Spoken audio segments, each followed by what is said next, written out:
Меѓународниот турнир Трофеј на Македонија традиционално во Скопје ги собира најдобрите каратисти во сениорска конкуренција од целиот Балкан.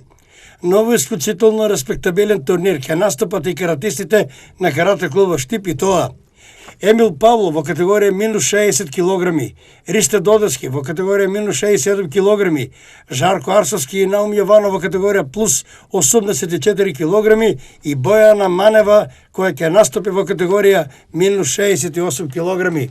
Карате турнирот Трофеј на Македонија ќе се одржи во сабота, 14 декември во А1 арената Борис Трајковски во Скопје. Паралелно со ова, во престојниот викенд во Венеција, Италија, ќе се одржи карате премиер 1 Лигата за млади, на кој ќе настапи членот на карате клубот Штип Љупче Михајлов во категорија минус 57 килограми.